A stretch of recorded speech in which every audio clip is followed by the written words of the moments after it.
The Female Solution Global Radio TV Show invites you to an invigorating, empowering, interactive conversation with our team of hosts Monday through Friday, 7 a.m. to 9 a.m. Central Time. Start your week with Monday Morning Mindfulness with Zelda Speaks. Tuesdays, Gathering of the Griots with Asadah. Wednesdays, Repairing Family Relationships with Naima and co-host Kareem Hamid. Thursdays, Veggie Brunch Live with Angela. Fridays, Health and Well-Being with Beata. Saturdays, tune in 12 noon to 2 p.m. Central Time. First Saturday, Global Talks with Zana.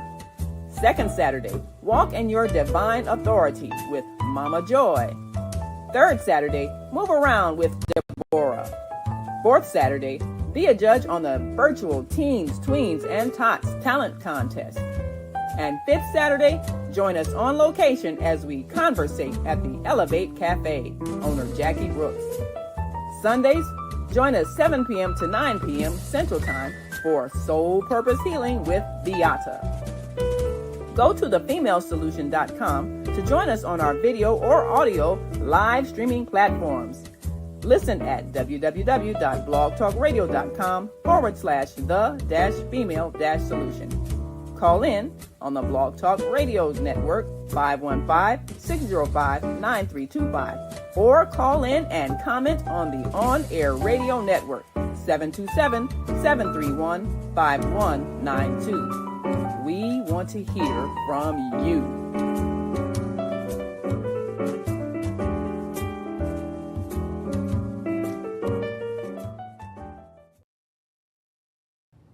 Hi, I'm Naima Latif.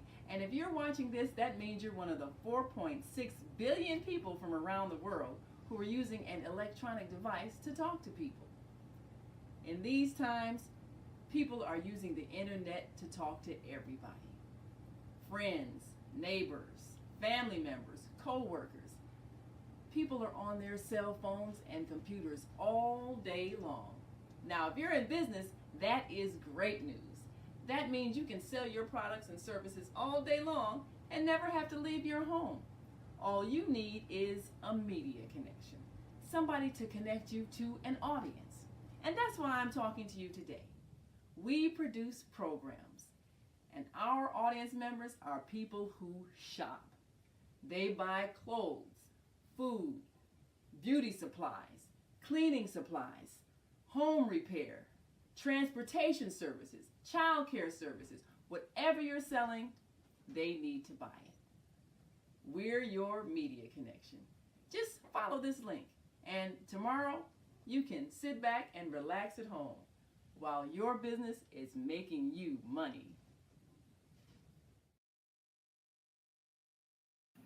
Well, hello, you lovely people. You are tuned into Gathering of the Griots once again on a Tuesday morning. I am Asadah, and we have a lovely show today. I'm giving it up to all the people like me and better. Let's do that. So before we get into the show, let's get that beautiful intro by Naima Latif and the Female Solution. We'll be right back after these messages. Radio. Women have the power to transform this world. We can end crime and violence if we all agree to do one thing: share. Let's share our wisdom, share our time, share our talents, share our finances, but most of all, let's share our love. This is the Female Solution. Join me, Naima Latif, every morning, 7 a.m. to 9 a.m. Central Standard Time, as we bring you stimulating discussions about the issues affecting our lives.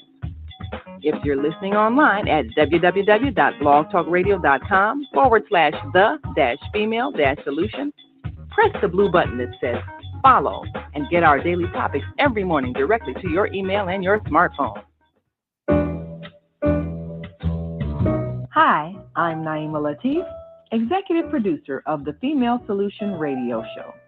We invite you to call in 515-605-9325 and participate in this daily think tank as we examine the challenges we face and develop solutions that restore peace and harmony.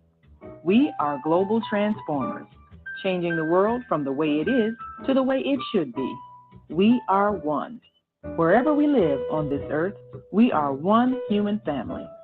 On behalf of our team of radio hosts, I'd like to extend a greeting to all the members of our family, whenever and wherever you may be listening around the world. To our family in China, Ni Hao. In India, Namaste. In Japan, Konnichiwa. In Korea, Annyeonghaseyo. In Russia, Здравствуйте. In Germany, Guten Tag. In Poland, Dzień dobry. In France, Bonjour. In Spain, Hola. In Italy, Ciao. In Egypt, Ahlan wa sahlan. In Ghana, Akwaba. In Nigeria, Peleo. In South Africa, Sawubona. In Senegal, Nangadef. In Kenya, Jambo. In Israel, Shalom. In Pakistan, Afghanistan, Palestine, and Saudi Arabia, Assalamu alaikum. Greetings, and may peace be upon you all. Join us live on the on-air radio network called 727-731-5192. We want to talk to you. That's right. We want to talk to you. That's right. We don't just sit here and talk to ourselves and have me talking for 2 hours. No, we want to get you participating so we make it interesting. So I just want to do a few little items before we get into our first for real Black book pioneer in Chicago. Let it be known, right? A lot of people know me for the Soulful Chicago Book Fair, but I got people who came before me. So let's make that clear. But let's do a little business first. Oh, wait a minute. I got an event coming up. And that's going to be June 15th, this Saturday. Kabed. And it is, y'all know I'm a Scientologist and I don't play no games. And I play a lot of games. This is an event, though, where you can get the fiber of what is a Black person doing in Scientology, right? But we're going to equal it to Juneteenth, okay? Juneteenth is actually on the 19th, but we're having it on the Saturday, the 15th, before it gets here. And I'm telling you right now, we're going to look at freedom. Yeah, Juneteenth was about freedom. But, baby, we're going to look at the freedom we're creating now. We're not asking for freedom anymore. No one has it. We're going to show you how to get it and make it real. So that's going to be June 15th at 650 South Clark at 4 p.m. And just so y'all know, I don't do CP time, okay? We will be starting on time. There's no way we're going to be free and then be late to our freedom. Please. So we're not going to do that. So, yep, that's important. And then this is important. We actually have a membership club for the Soulful Chicago Book Fair. And joining our membership, yep, you can do it. It's real simple. We have several things going on, but of course I had to get a little alliteration, but we have Marketplace, helping you increase the literary marketplace, definitely media, shooting your commercials. We even have access to the metaverse and having you just sell your books to the world. Why don't you? You can do that. And then there is mentoring, the training that we've gotten over the years. And we have great folks coming in that have their own skill set. And of course, markdowns, just some straight up discounts. Who doesn't love that? So at the bottom, you see scrolling soulfulchicagobookfair.com/membership. Okay. And feel free to read about that on the website. All right. Well, my darlings, let's get to the meat of today. Bring me back. And we are going to speak to a sister that, oh gosh, let me tell you, her name precedes her because people love when I say I know her. And so I'm going to bring her on the screen right now. Her name is none other than Donna Beasley. How are you, my darling? Good morning. Good morning. I'm doing fine. Wonderful this morning. I'm so happy you are here. Let me tell you right now, and I want no interruption. I just want your name up there. Uh, when I always love the moment when your name came up to let me know I'm only doing your event because Donna Beasley said I should do it. I was like, ooh, Donna Beasley is no joke. Tony Lindsay said that. And I was like, oh, clout. And so I just want to ask, this is about, we have so many ties, Mhm. and our book and all of that, which I'll probably bring that up as well. But first and foremost, can you please, you could tell us who you are, and then tell us what I want to know about the book fair that you used to do here in Chicago and when. All right. Well, I'm Donna Beasley. I'm an author and publisher of multicultural children's books. And I've always been a big fan of books and reading and authors. And I wanted to do something that would promote books and authors. And so I started the Chicago Black History Month Book Fair in conjunction with the South Shore Cultural Center and the Chicago Park District. They were my primary sponsors. And it was just really amazing. We did for 8 years. And it was, we brought in authors, from all over the country, very similar to what happens with the Soulful Chicago Book Fair today. But it was one of the, I guess, signature moments of my life, really, in terms of the joy of putting together the meeting of authors, the promotion of literature and Black authors. And it was just really, a great time. And such a beautiful location we had at the South Shore Cultural Center, so that made it really nice too. Now, girl, I'm trying to get over there. I at least got a call. I got a meeting and a call to say, would you like to do your book fair here? But knowing this, and I knew it was at South Shore Cultural Center, but if they ask me like more in detail, I'm gonna use some name calling. I'm gonna be like, Donna Beasley used to do a book fair here, and then see what that gets me. See if I can move that to the table. They're looking for the holiday, so we'll see what happens. Now, this Black History Book Fair, what preceded you doing this? Like, why did you even think to do such an event? Well, at the time, there was, I mean, you gotta, think about this. This was, wow, like early 90s, I guess you could say. Mm-hmm. And there was, or maybe late 90s. Yeah, I think that was true, like late 90s. And there weren't that many places to sell books in the city and to promote books. So we did have a couple of Black bookstores. Okay. And at that time, there were a lot more Black bookstores throughout the United States than we have now. But, since there were a lot more bookstores in general than we have now. But there wasn't a lot of promotion of Black books or Black literature. And certainly, being in Black History Month, I wanted to do something that promoted, the works of all of these authors. When we not only had a lot of local authors in the Chicago area and in the Midwest, but authors came in from other places had the opportunity to present their work. And we had workshops and panels, so it wasn't just a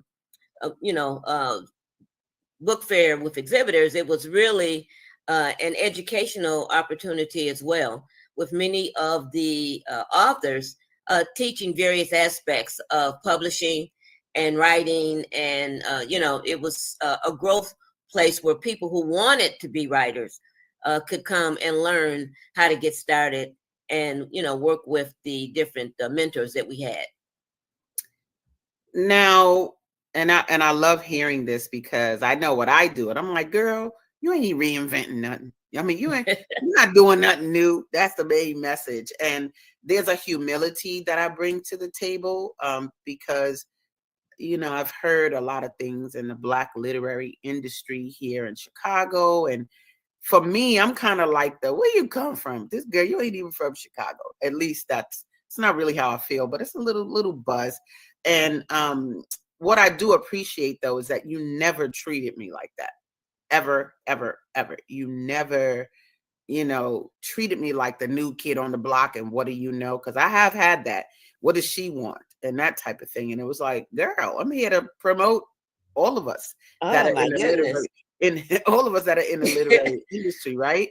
And so what did you think when you heard of this whole Soulful Chicago Book Fair? What was your mindset? My immediate reaction when you told me that you were getting ready to start a book fair was, oh my God, I'm all in. How can I help? Because I really was really excited to have it come back. I mean, it's probably been a whole decade since I did it, and to, your energy and your enthusiasm and then your experience. See, when I asked you what you knew about book fairs, you told me you were participating in the New York Book Fair. Right. And so I knew you knew your stuff. So I never doubted you. I never doubted you. I was always in your corner because, I knew that, and you had vision. See, a lot of people say they want to do stuff, but they don't really have vision.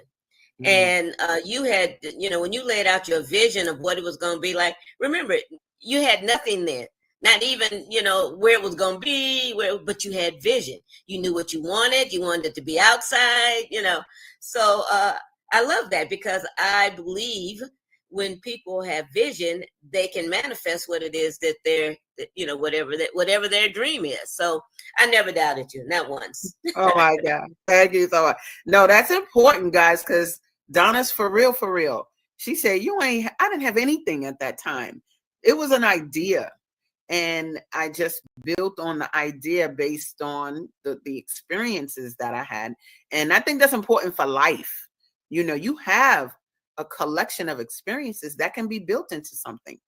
And it's just a matter of the courage and the know-how to make it happen. And boy, and the right team, because with the right team, you can just get the elements you want in the development of that project and really do a good job. And so what did you being an author precede you doing a book fair? Because we're going to get into who you are right now, my darling. But were you an author back then or a publisher or anything when you did your book fair? I was an author, and I've always been an author of children's books because when I started, there just weren't any Black children's books in the store. And there weren't weren't getting exposure. And I remember that I was standing in I had been looking for a book for my niece, and I went to 4 bookstores and none of them had a Black children's book. And, and I thought, this is ridiculous. I mean, how could in Chicago? And as I was standing in Barnes and Noble, I said to myself, you can complain about this or you could do something about it. And I decided right then that I would be part of the solution, not part of the problem. And so I started with writing children's books that very day. And the more I got into it, I as a profession, I was from the advertising industry, and I did a lot of events for my clients. So I worked on clients like Coca-Cola and McDonald's. So I knew how to put on events. And so when the opportunity came, I pitched it to the Chicago Park District at the South Shore Culture Center. And once they wanted to do something for Black History Month, something special. Right. So it was a win-win all the way around.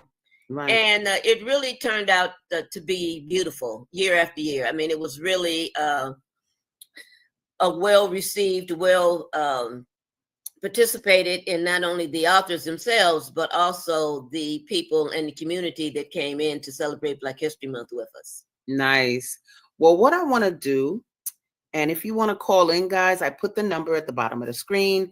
You can call in at 727-731-5192 and chime in, ask questions before Donna is not here. You can ask questions, but I want to show a little something and show the essence of who you are and what you do. So y'all take a look at this because the sister's rocking. Here we go. I'm Donna Beasley, publisher of Kazoom Kids Books. Do you have a child 7 years or younger in your family? And do you want to ensure they have high self-esteem, confidence, and a higher chance of success when they grow up? Science shows that 80% of a child's self-image, self-esteem, and self-worth are developed between the ages of 0 to 7. This is when a child's brain is rapidly developing. Children's self-esteem will be determined by the images they see and the stories they hear about that feature people that look like them. Unfortunately, most children's books purposely leave us out of them. So our children aren't getting positive images and stories where they can see themselves as the main character.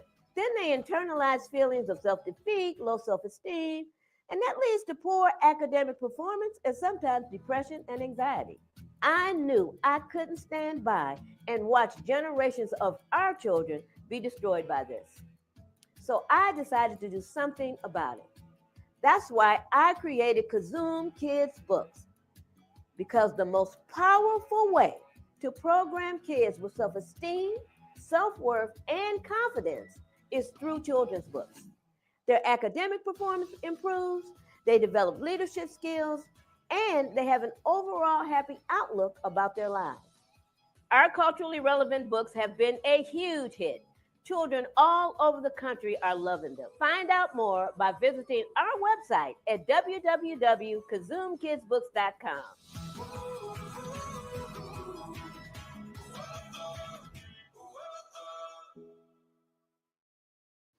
Y'all better know who you dealing with here. Bravo.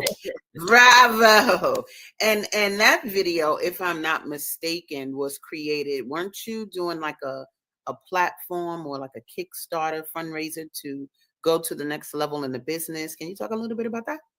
All right. Yes. That wasn't that particular video. That video is actually a video that's running now that we sell our children's book bundles with. Okay. That includes our physical books as well as our ebooks. But yeah, when we launched via a crowdfunding campaign on Kickstarter. And, you know, what was really great about it is that people support you, and if you don't know anything about crowdfunding campaign, that's where the community contributes money to help you make your dream, whatever that might be, happen. And Kickstarter is really well known for doing things with the arts, which is why I chose them. And so we were able to raise over $10,000 to get started with Kazoom Kids Books. So it was a really big help, and still a common way that many startups get funding to begin.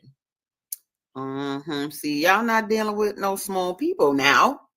And that was so wonderfully done. And so many things you said were on target. One thing I love, and I actually say this in one of my videos, for those, everybody know I'm a Scientologist.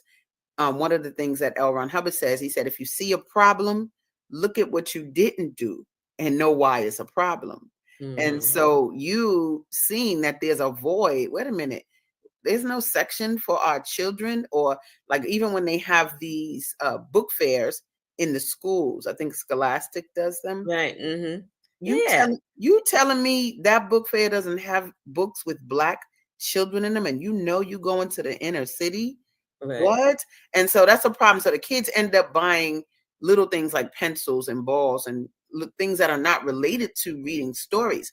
But like in one of my other videos, I talk about how, or I don't talk about, but the narrator says, maybe our children would read more if they saw themselves in the books more. Right. That's also what I always think about, and I started with picture books, and now I'm adding middle grade fiction, and, for 8 to 12-year-olds. So it's excellent. Yeah. So we, that's something that we're doing this year. So we have one in test right now on Kindle Vella, just trying to see what, try it out and see what kind of response we get. But it's important that our children see themselves in their books, that they have a sense of community. When you see your community, your family, your people that look like you in the pages of the book you're reading, it increases your self-esteem.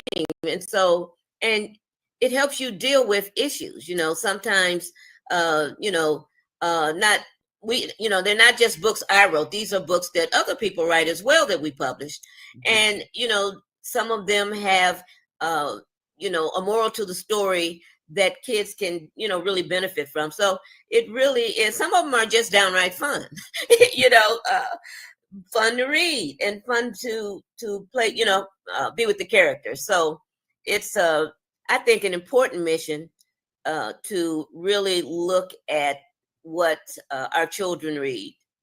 Absolutely. Now that's a picture of you there at our children's book fair. Actually, I think that was back in 2018, and we can see the covers of other books there. I'm gonna move this title just so people can see. Now, you said you publish books for others as well. Does that mean that people who have children's books can come to you and get them published? How does that work? Yeah, so we over the years, we've been at this, but this is our 5th year, I think. And we have been usually people present an idea and we publish them as a traditional publisher. We are actually kind of looking at doing things differently in the future, so we're not exactly accepting manuscripts right now. But we are working with content providers. We're getting ready to transform our YouTube channel into a kids channel. And so we're working with some content providers to provide some content for that channel. Nice. So if anyone is interested in children's doing, something on YouTube for children, we are open to that at this time. It's important to say, because your books are not just books that you sit on a table. Your books are digital. Talk about that, because that takes this into the future.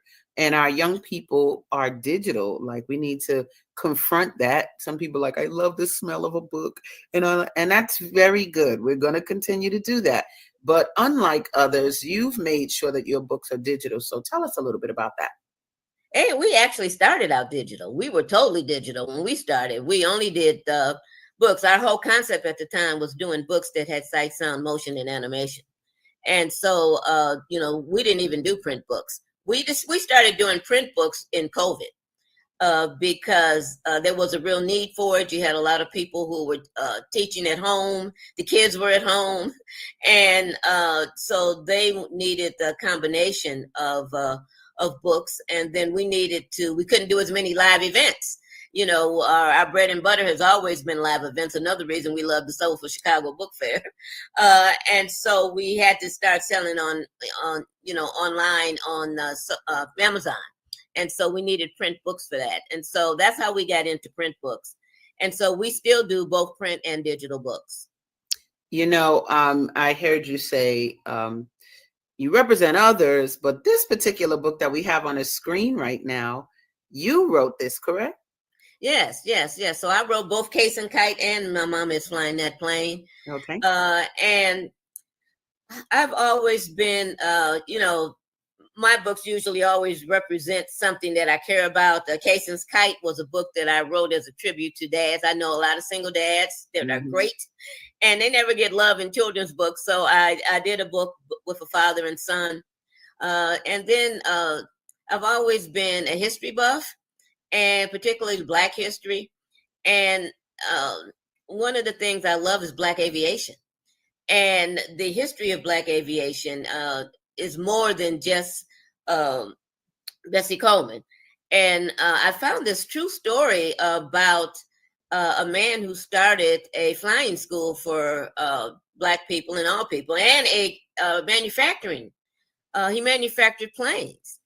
And I just really wanted people to know about the early days of Black aviation. And so it's a fiction book.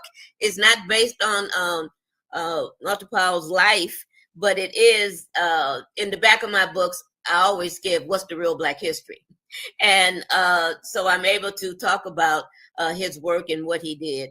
But the story is really the story of a Black woman who wanted to learn how to fly, and what she had to go through, and to support her two girls, had to go along with her to help make the dream come true and the challenges they face. So, but it does introduce the 5 Blackbirds. And the 5 Blackbirds were a real group of flyers and not only pilots, but parachutists. And I just thought that I wanted people to know about them, about the 5 Blackbirds. So it's really a story about the early days of aviation. I love that. What? Who knew? And I love that you put the history in the back, and make it a tool now that teachers can use. So all you teachers out there, that's where you want to go. And I find like you have a wonderful collection of books. And someone put that website up again, you guys, so that you can see it's at the bottom of the screen. And that's KazumKidsBooks.com. Please double check, go see, because you've done a wonderful job at representing what you do through media. And that's always a plus when people do that. Now, what was some of the feedback you got from people who used to attend your event? Oh my goodness. Just really one of, Tony and Yvonne Rose. So Tony was one of my big supporters. I mean, and they, Tony at the time lived in New York. He lives in Arizona now, but he lived in New York. And so he too was very familiar with the New York Book Fair, but he liked the Chicago Book Fair much better because it was, it was kind of intimate. It was the energy was kind of a loving energy in terms of supporting one another as authors, and then the space was beautiful. So so the feedback was really great. The only challenges we have is the same kind of challenges you have, and that's weather. The weather, you're outside, you got weather challenges, but I'm in Chicago in February in the wintertime, and, the weather could be a challenge. We had a major snowstorm one year, so things happen, but by and large, really, we got really great reviews and really great response and really great participation. And when we stopped it, people were like, oh no, can you, but it just wasn't practical anymore. And then my contact at the Chicago Park District at the South Shore Culture Center got a promotion. And so she moved on, and the next person came in, wanted to do something different. So I love that. Let me tell you, I know what it's like when you need to take a break. Because we're not going to have the book fair this summer, but we'll come back. But you just got to kind of regroup and look at the process that you're going through and the amount of effort it takes, how much help you're getting, and all those wonderful things. And you got to raise the money. I mean, it don't just happen. It don't just happen. So. Don't just happen. You got to raise that money. Naima said here, wow, I did not know about Black people in aviation. Thanks for enlightening us. And so that's the beauty, y'all, of what we're doing in this movement to make sure that our people are aware, informed, exposed to all of these facets of Black life that we need to know to move forward. So I want to say thank you, Donna, for coming on today. You are the bomb, and you are thanks for having me. It's always a joy to appear on your radio show. Thank you so much. And you guys stay tuned. We got more greatness coming. We're going to keep taking it there with people you may not have even heard of, but they're on the scene. So don't go anywhere. We'll be right back after these messages. Peace.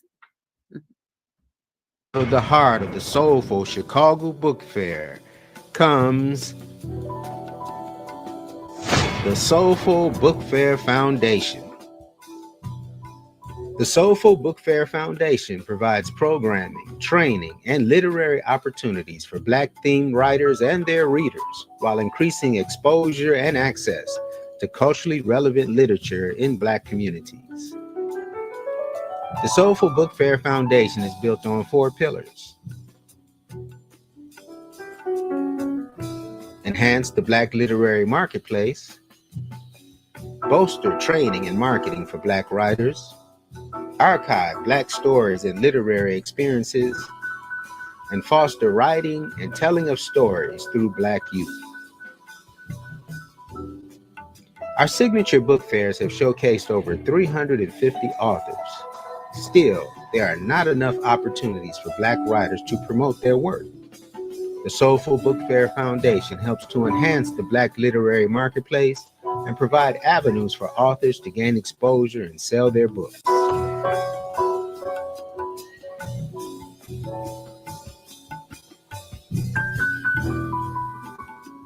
Everyone has a story to tell. For those people courageous enough to become authors, we help guide them through the process of building a business around their books. From effectively presenting at events to maximizing social media. Learning what Snapchat is, learning what Instagram is, how to use it, how to market to it. So I think that is what made me, I didn't sell out. I think I brought about 80 books and I sold like 68. So I think that was really, really good. We offer training and marketing to help Black authors so they can confidently develop fruitful literary careers. Soulful Chicago Book Fair, be there. Understanding the past allows one to map out the future. We preserve the stories behind the storytelling of activists, writers, leaders, and youth in the Black community through state-of-the-art videography. Produced by the media partner of the Soulful Book Fair Foundation, OM Productions International. We transform history into our story. I purchased my first property at 19 years old, and I have done more than 20 deals since then. I can teach you too. Come visit me at the Soulful Chicago Book Fair. Myth. Children today do not read and write as much as we did in the past. Children today actually read and write more than we used to because they post and text as their primary form of communication. The Soulful Book Fair Foundation creates opportunities for young people to share their stories through special workshops. So in our African tradition, when you have special programs like this, you usually or always begin it with a libation before our Savior did not BC. He was recruiting enslaved Africans for 5 years in Charleston, South Carolina, to take over that city. Hey, Black child, be what you can be. Learn what you must learn. Do what you can do. And tomorrow, your nation will be where you want it to be.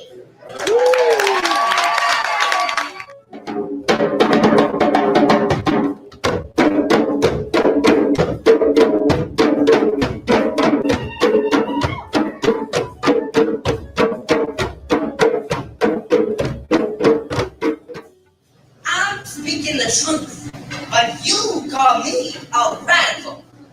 You don't want to hear it? Send yourself on a sabbatical. Look at your history. Our labor here was never contractual. The 10UD Black Essay Contest provides opportunities for young people from grades 4 through 12 to win prizes for sharing their family histories. My great-grandmother was born July 27th of 1934 in Mississippi. She moved to Chicago in her early 20s because there was much more broad racism in the southern regions of the U.S.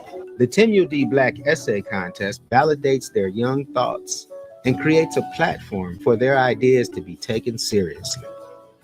We believe that our children would read more if what they read reflected more of who they are. Why not help them be the authors of their own experience? Well, I started writing things in my journal, and then I started taking writing classes, and I realized I can put the things that go on in my life into my books, so I can put them in my journal, and I put them in my book. On these 4 pillars, enhancing the Black literary marketplace, bolstering training and marketing for Black writers, archiving Black stories and literary experiences, and fostering writing and the telling of stories through Black youth. The Soulful Book Fair Foundation is building a literary movement for the ages that is amplifying the voices of Black authors, poets, and even composers, and creating opportunities for them to share their unique perspectives with millions of literary fans across the city and across the world.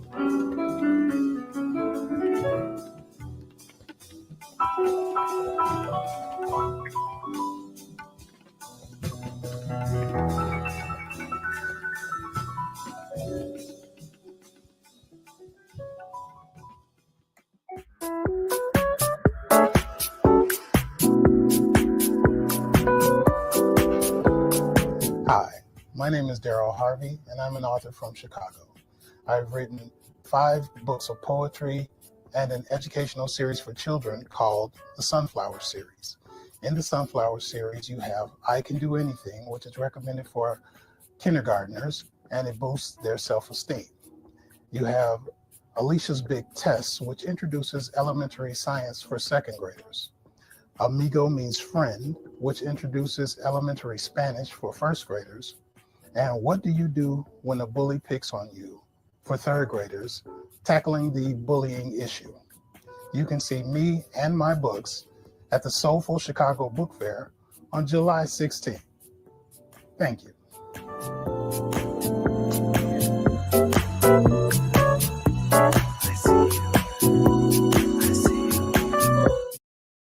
Don't get it twisted.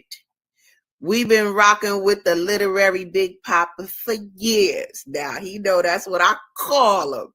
Don't get it twisted. Our next guest is none other than who you just saw, Daryl Harvey. What's up, brother? Let me bring you on. Where are you? Wait a minute. I gotta bring you to the stage. How you doing, brother? Hey, no, you didn't pull out the old interview. Oh man, I forgot I even did that. Look, we got the archives and we got the current, because when it comes to those of us that have taken the opportunity to do this more, to like, we wrote our books, but what about the more, when you start playing a game that includes others, it's just an important thing, and you took the call, and it's important. And so, yeah, you played a role in even our experience. I had never done it before. It said July 16th. That was my first book fair. And so just the fact that you did it, for me, it was a sort of a not only a validation, but a confirmation that this is real. Here they come, baby. And so, yeah, you're here, you're an author. We're going to talk about you being an author in a minute, but let's talk about the realness, the you put on the Black Children's Book Fair. So tell us a little bit about the why you made that go right. Okay, so several years ago, after writing my first children's book called I Can Do Anything, and writing a couple more, it seemed that Black parents were really attracted to the books that I wrote, and I was very happy about that. But when they came to me and bought those books, they came to me with a message saying, hey, it's really hard for us to find books with children of color in the books. And, I heard that for a couple of years, and I was like, well, what would happen if I put on a book fair with the focus of the Black child? So 2019 in Chicago, I decided to put on a book fair and see what would happen, see if it would be supported. And it was a huge success.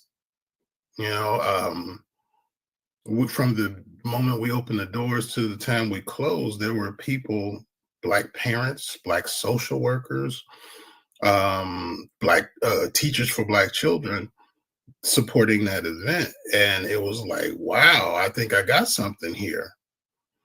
And that was 2019 in Chicago with 14 vendors, myself included. And that was one city. Now we are doing about 15 cities this year, 2024. Because I thought, hey, if Black parents in Chicago needed books for their children, Chicago isn't the only city in the nation. So I moved it and took a chance and kept going from, growing it each year. 2019, one city, Chicago, 2023 cities, 2021, even in the pandemic, like 5 cities. And here we are, 2024, doing 15. boom, look, boom, boom, boom, boom, boom, boom, boom.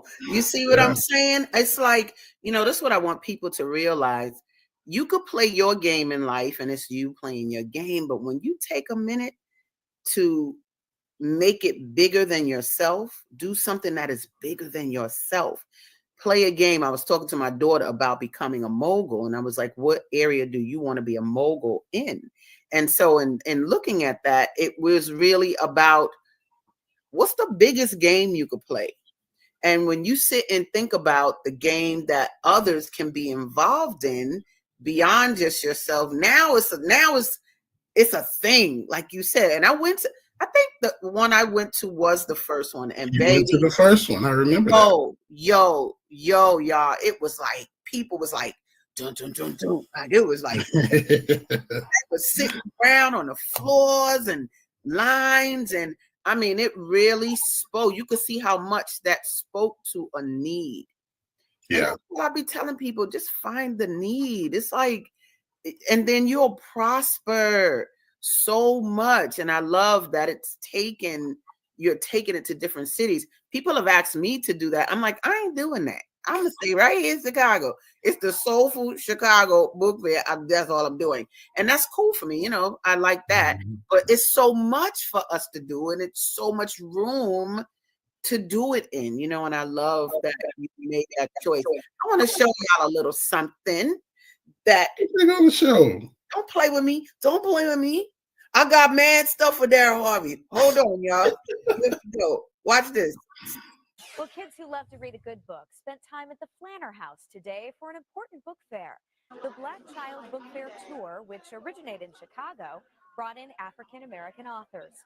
The goal is to present a positive image to children of all ages. Some of the authors today came from all over Indiana, along with others from Ohio and Michigan. We want to make sure that Black children see positive images of themselves that they can emulate. It's fun, and for the kids, they can eat candy. Eating candy is always a good bonus as well. This was a free event at the Flanner House. The book fair recently made stops in St. Louis and Chicago before coming here to Indy today.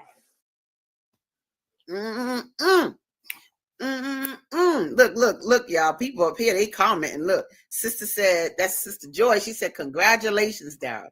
Thank you for seeing the need of Black children beyond Chicago. I love your big vision and big love. That's because he the literary Big Papa. That's what you don't realize. I made up that term for him. Don't play with me. Well, one thing that I'm very proud of is the fact that our book fair is kind of a double-edged thing. Not only do we support the need for the audience, but the independent Black author who's just published their book or who's still trying to find their way can find a way to gain exposure and gain sales with us. Going across the country, you get to meet and network with people from all over. So your message, your book is read and seen in not just in Chicago, but in Memphis, in Dallas, in Houston, all the other places that we go to, Atlanta as well. And it's really a great time making this happen all over the place. It's not easy. It's not easy at all. And, there are times where we have the greatest turnout after all the promotion and things that we try to do. There are times where we have the greatest turnout. However, sometimes the turnout is not that great. And so the struggle continues, so to speak. Bottom line, we make it look easy. Right. Right. We make it look easy. Y'all is out there that want to put on a book fair. That's cool. But it is more than tables and chairs. You understand? Absolutely. If you're good at this, you care about the experience of everyone, right? And so I love making it seamless for the vendors. Do I have to bring a table? Do I have to bring a tent? I'll be like, nope, just bring your lovely self, and that's good. But the background guys, when you go to his website, which I'll put up shortly, there's an application. But the application got to be made. There's there's a bunch of admin. And so, yeah, we make it look easy, but that's the point. Black people we don't have to always struggle. We don't always have to have stuff messing up. And no, there are those of us out here doing a very good job at it. And I don't like the viewpoint of come support the writers. We ain't no charity. Now, you come out because it's important to have stories told by us, for us, and for our benefit. That is the main thing. Be in tune with the people it takes courage, right, to write these books. Oh yeah, it takes courage to write them and put them out and go the extra step. I didn't just write it. I've actually got it printed. Okay, I didn't just get it printed it's in a box in my basement. I'm out there with it, trying to get the message out there. That's right. That's right. And so a lot of steps. Yes, a lot of steps. Joy said again, oh, wow, the Black Child Book Fair. She loved how that sound. Look, she getting it in today. Well, she say, oh my God, Daryl. He said the Big Papa, happy Father's Day. Look, he the literary Big Papa of the scene, of the literary scene. Now, y'all don't get the name wrong. She talk about Big Papa. Girl, talk about happy Father's Day. But anyway, that's good. Yes, you are to me, y'all can know the Big Papa is Biggie Small, but this is my literary Big Papa. So if you want to use that term, you better ask him, because that's my personal thing. Anyway, I want to show another piece. No, you already know. So I want to show another piece, because when he's saying he's moving around, he's not talking smack. Like, he's really moving around and people are getting to know his work. So let's take a look at this piece, because I just loved it. Imagine a book fair where you get to meet the authors and they all look like you. That's what the Black Child Book Fair is all about. Our Jamaica Ponder stopped by the fair this past weekend, and she's here to tell us more. Hey, girl, how you doing? Good morning, Brad. How are you? Good. It sounds like a fantastic event. Tell me about it. It was so wonderful. I was there this past Friday, and the Black Child Book Fair made a return, actually. This is its 5th year of connecting independent Black authors with kids from around the city. And all kids are given a $10 voucher when they make their way inside to make sure that everybody walks away with something. It's early, but authors are already filing in to Malcolm X College on Chicago's West Side. Unpacking, unwrapping, rearranging, and setting up for the Black Child Book Fair. Among them is independent author Nia Aboete. This is her 2nd year having a booth at the fair. The first time I came, I only had 1 book, and now I have 4 series, and my series focus on sports that are not your most popular sports, because it was important for me to have our children and have my readers see people doing things that are a little different. And if you've done skiing and snowboarding, a need for greater Black representation and exposure in children's literature sparked the creation of the Black Child Book Fair 5 years ago. Unfortunately, only about 10% of mainstream children's books have Black faces in them. Daryl Harvey is the director and the creator of the event. He's also an independent author himself. This is how I started the whole thing with my first children's book. Harvey knew when he created the book fair that there were more Black authors out there than those typically available on shelves at the store. This event serves a double purpose. Not only does it help parents and teachers and children find books that they wouldn't normally find, but it also gives the independent author a place to shine. He brings in 36 authors from across the country, then invites grade schools to bring their classes in, filling up Malcolm X with hundreds of kids. This allows that exposure to self-published authors who don't have big publishing companies behind them and want to get their books out into the world. And what started as a small, local Chicago event has now made its way into 15 states. And we've even visited London. At each stop, Black kids have a chance to really see themselves, both on the page and off. They can come and experience not only good books, but meet authors and illustrators. Here you go, young man. Enjoy.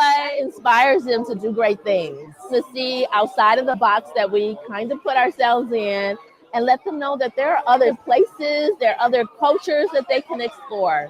That one is about a young lady who does a triathlon. You know what a triathlon is? This year, they were anticipating more than 500 kids over the two-day event, and their calendar for this year is just getting started. Daryl is taking the book fair from California to Massachusetts and North Carolina, and that is just through April. Okay. Hercules. Dag, did y'all see that? That's so important. Congratulations so much, brother, because that, like you said, I think I'm on to something. Heck yeah, you on to something. You know what I'm saying? And it's like, we need it. Look at that sister. She said when she first started with you, she had one book. And then she went to the second one. Now she got 4. So that means, in essence, the inspiration to expand came from your event. That's huge. That is huge. Congratulations so much for that. Because, man, I bet you it's bigger than you even thought, huh? Yeah, you think about it in terms of time. I've been an author before starting this, but after doing the first one, and here we are only 5 years later, and we've already, I've grown it past Chicago, past the Midwest, all through the South, and we did our first one in California earlier this year. So yeah, it's something. It's something. I am trying to grow it larger than it is, and hopefully to continue to affect Black children, give them positive images to see and read. Largely, I saw a study, and I think it's in one of the interviews that I did from 2018, which is a few years now, but that said that Black children in our nation are reading below the national average. Mm. And I am hoping that with our book fair that we inspire kids, Black children, to read. We are not opposed to any other races joining our, coming to visit the book fair, but we definitely want to inspire Black children to read because they aren't doing it well right now, or not doing enough of it outside of text messages. Absolutely. But you're shifting the paradigm, though. You know what I'm saying about opportunities and what this can create. Look, these comments keep on coming. Oh, wait a minute. Look, Papa Dow. How do you publish your promotions? This is an amazing interview to bring an awareness of a movement in the making. So yeah, how can people find the promotion for the next event? Is it the website? I'm showing his website at the bottom, guys. blackchildbookfair.com. Is that how they would find your work, or when the events are going to take place? Yeah. On the website, there's a link or tab to the events and the schedule, so you can see where we're going to be. I saw the sister asked, how do I publish? I self-publish. Yeah. So, that is a large thing right now. People are, all you got to do is look up the government steps or whatever, and self-publishing isn't as difficult as it used to be. So you can get your stuff out there. The only thing is you have to find your vehicle, find your niche, whatever genre that you write in, find your audience for that, and then go after them. Mm-hmm. Look. Joy said, she said, may I have permission to call him that literary Big Papa? Look, you better give it now if you're gonna give it. Say, you either say yeah, and I don't mind. Y'all could definitely take it because I just love it when I see him. I'll be like, literary Big Papa, and so there's so many dimensions to you. But she said there's a third point of why, and that builds the spirit of yes, I can for each child. It's like I see me loving on this morning. Thank you, Joy. Thank you for being here and for saying all these lovely things, because he needs to know how he's loved. And so beyond that, I want to show this because y'all, before he started the Black Child Book Fair, you were doing something else now. Now let me just show that real quick. So don't get it twisted, y'all. When I met Daryl, the primary thing you were doing was working with the Chicago Black Authors Network. So we got about 2 minutes, but quickly tell us about that. And because see, he has more vision, y'all. Again, he's not writing just his books, but he has an organization for Black authors. Tell us about the organization. Okay, wow. So this is really going back to after I published my very first book, which was a book of poetry. So I started my writing career writing poetry, and I had published my first book, but I was, out here, I got this book in my hand and did not know what to do after that. I got this book. How do I sell it? Where do I sell it? What do I do? I had no answers to any of those questions.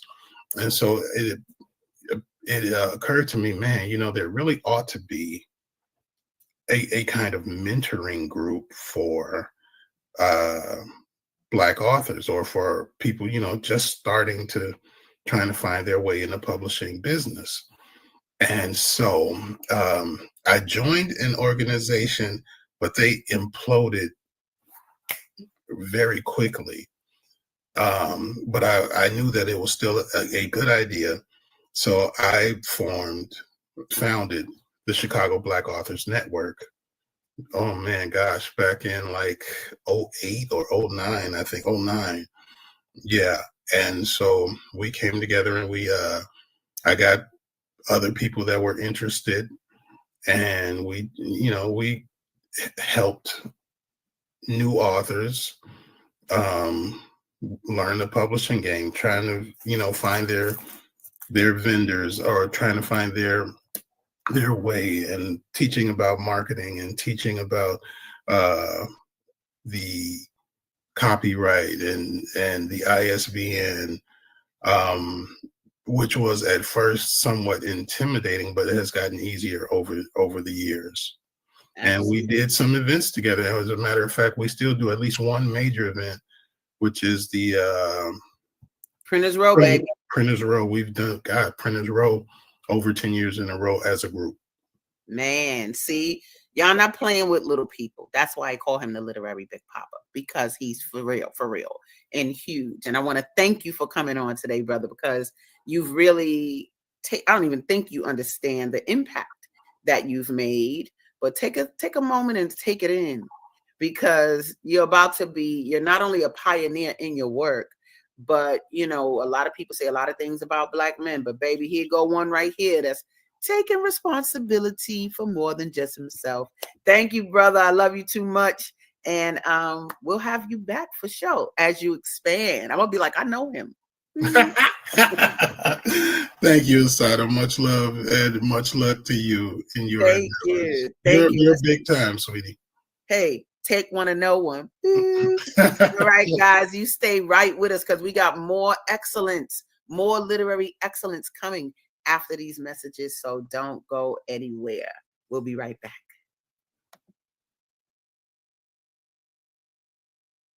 Yeah, that's no problem. No,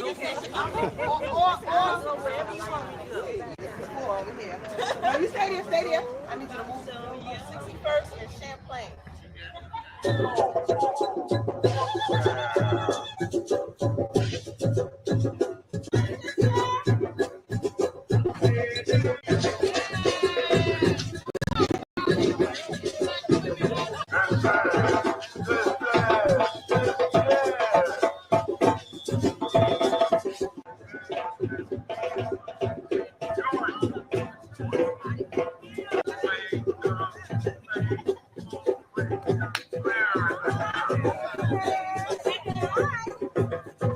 right now.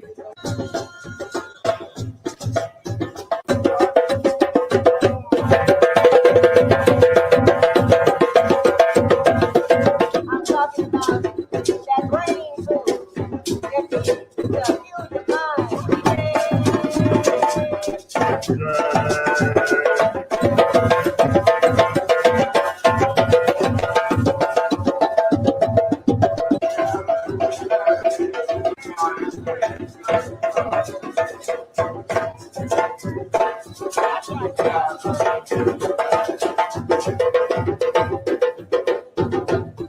This is a very important ceremony for this event because in the tradition of our people, you ask the elders for their permission to speak.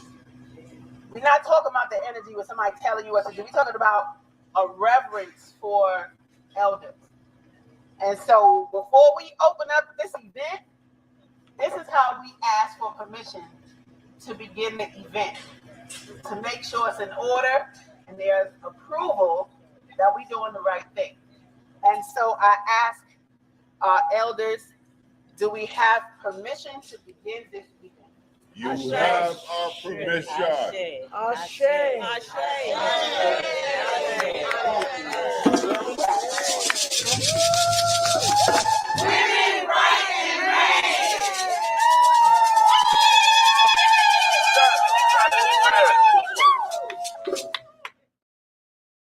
Hey, everybody. This is Asadah, the founder of the Soulful Chicago Book Fair. We're in our 8th year. Can you believe that? And have even as gone as far as the metaverse with this book fair. But I'm an author, so I knew that I needed to do something to bring life to writers because we don't really get a good road. Dancing does, fine art does, but somebody needed to put the authors on stage. So I chose to do it. If you see, look, my man L. Ron Hubbard, I'm a Scientologist. He said, look, Al. He said, if you see a problem, look at what you didn't do and know why it's a problem. And so my thing was, hey, we need more events for writers. I need to increase the literary marketplace. So I do the book fair. And here I am. And this is our Soulful Chicago Spring Fling Book Fair. And I'm having a good old time. I done danced, I done ran, I done sold books and ate some food. So stay in tune so you can be at everything we do. Peace.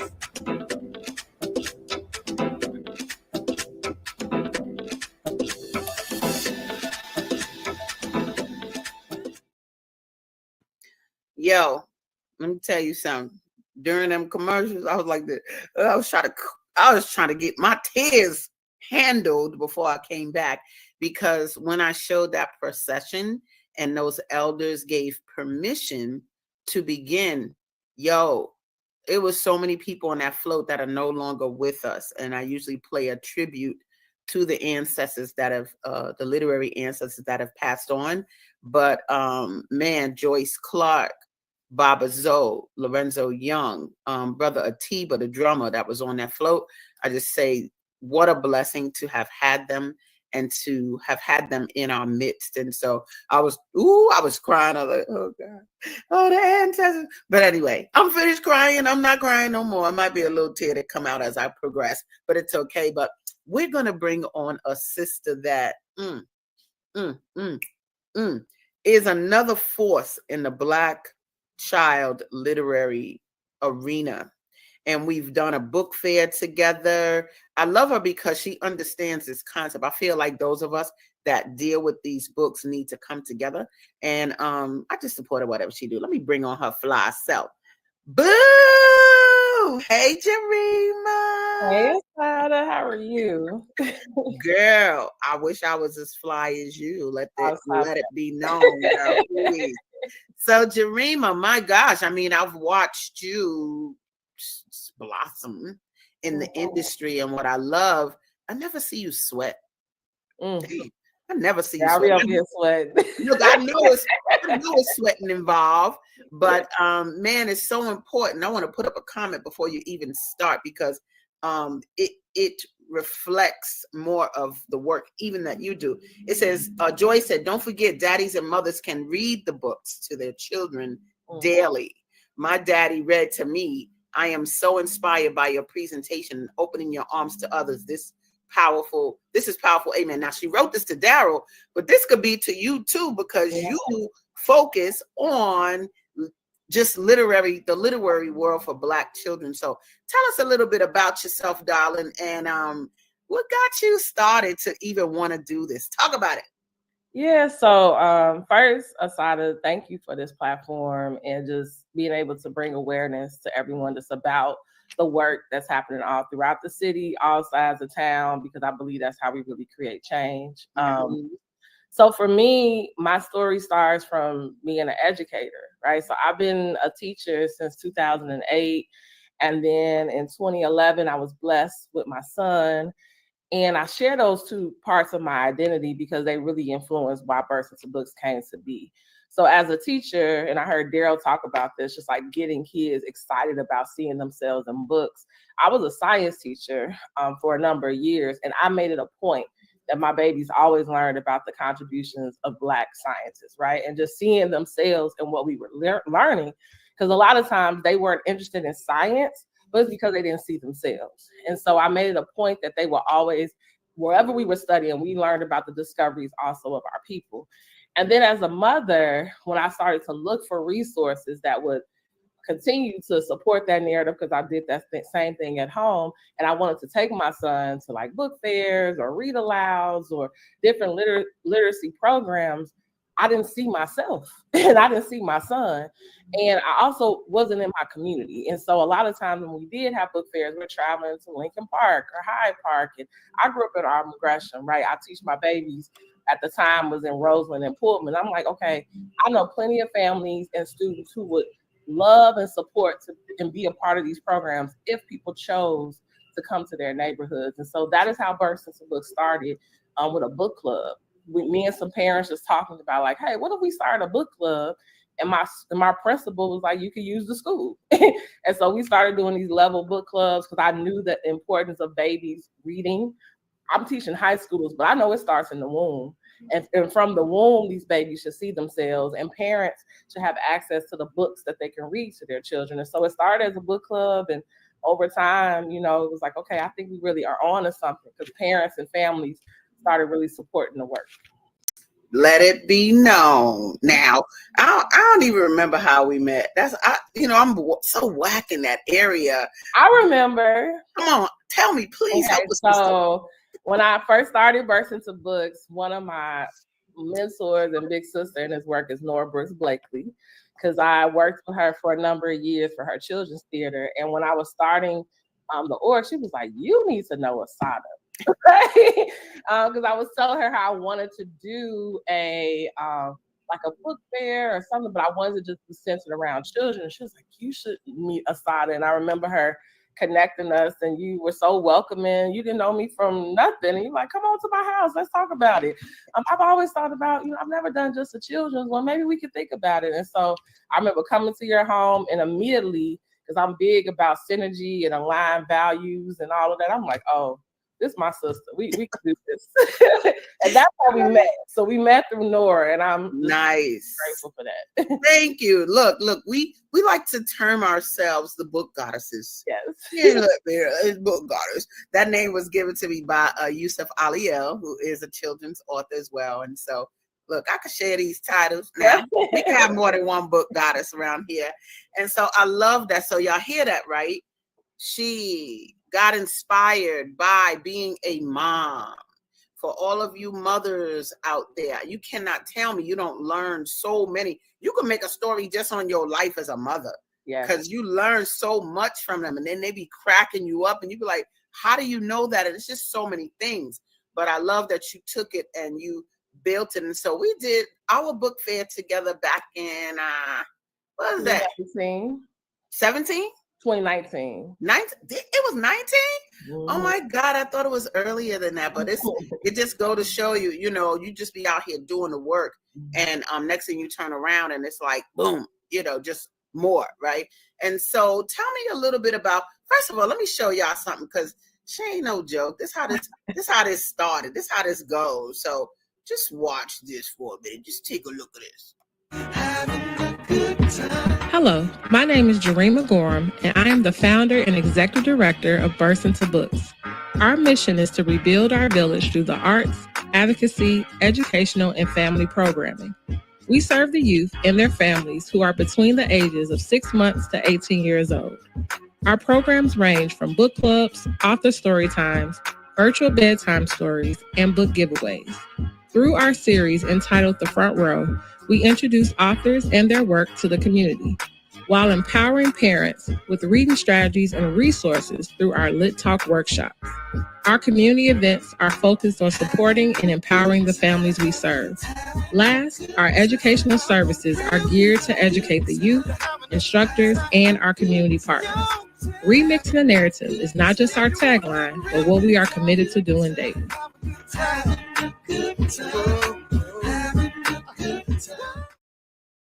Having a good time, having a good time. No, it's so important because what I was thinking of watching that was I can't do it by myself. Like I do the Soulful Chicago Book Fair, but what made me think about that, it's not about me and what I could do by myself. It's about in your video and in Daryl's, I saw authors we've had in the book fair. Mm-hmm. And so it's giving our authors an opportunity to have places to showcase, to sell to be in front of our audiences. We're making that. We're not talking, we could be talking about the mainstream book fairs don't have us represented. I can't find my picture. Don't nobody care about what they don't have.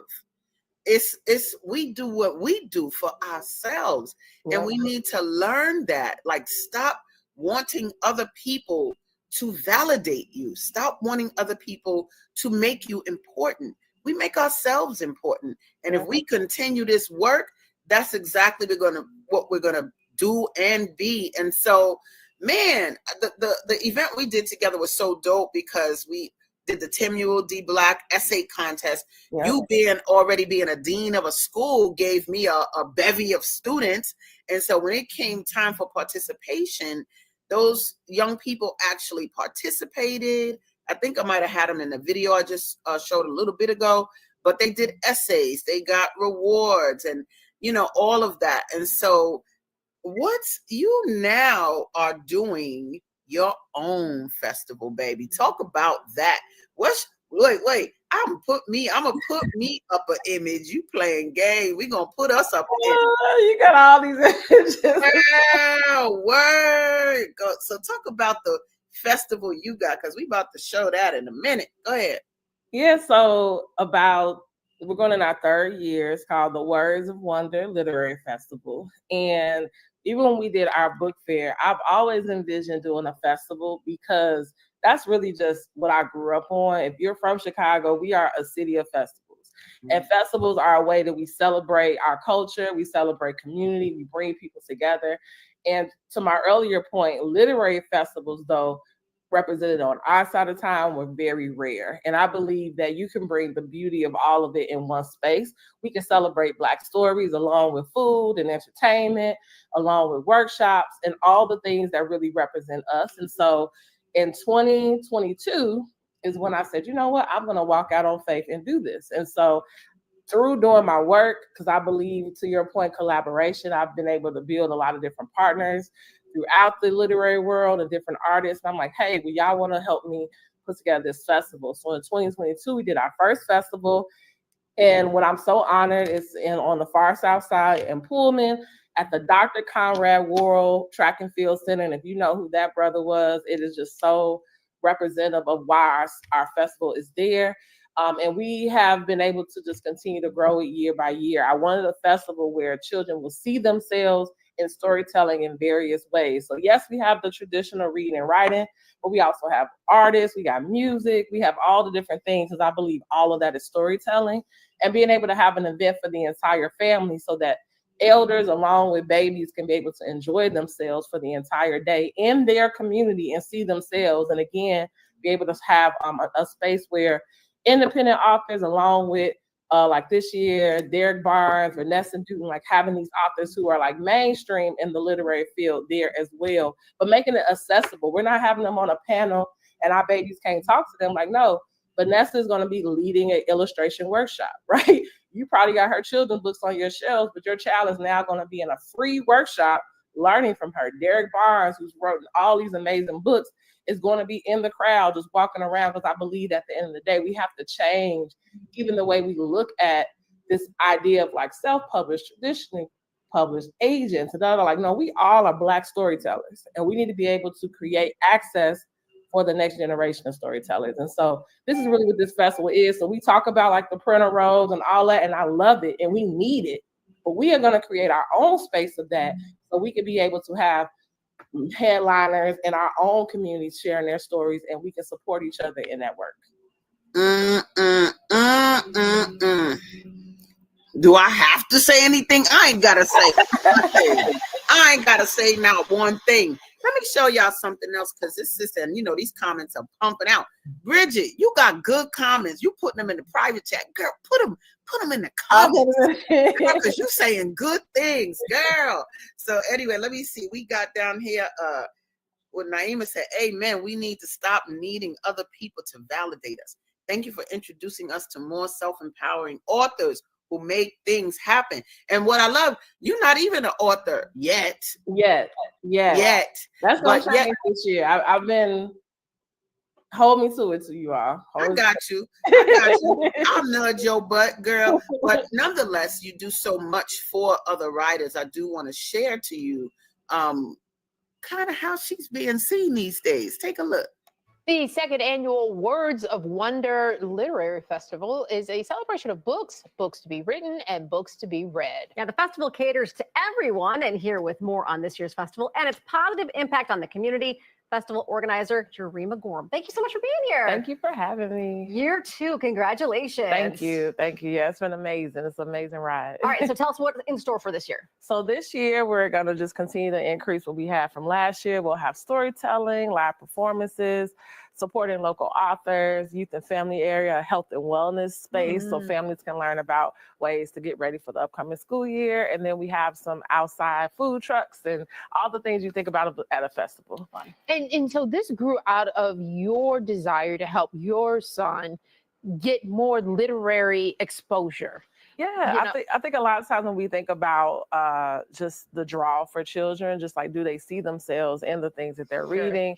And do they find excitement in it? And so for me, this is a way for us to draw, yes, my child, but also I think about every parent's child, and just how do we allow them to see themselves to be maybe one day an author themselves. I think we talked about just like this competition with technology, and a lot of it, I feel like our kids don't see that they have access to become the writers, the next generation themselves. So with this festival is to introduce them to people who are in the field and hopefully inspire the next generation of artists as well. And I love the performance aspect of it too, because a lot of kids don't think that portion of it. They think of it just sitting down and writing. Yeah, because storytelling is everything. So we have illustration workshops, dance, we have art exploration along with the writing and reading, because again, music production will be on site, because again, storytelling comes in so many forms. So we want children to find their thing, right? And you have to meet them where they are. And with hip hop being 50 years in the game, so one of the performers that we're going to hear from is Phenom. And so you have other performers like that as well, right? Yeah, and we're so excited. Phenom is going to perform and be our host, because again, of his connection to the community and just again, the power of words, because again,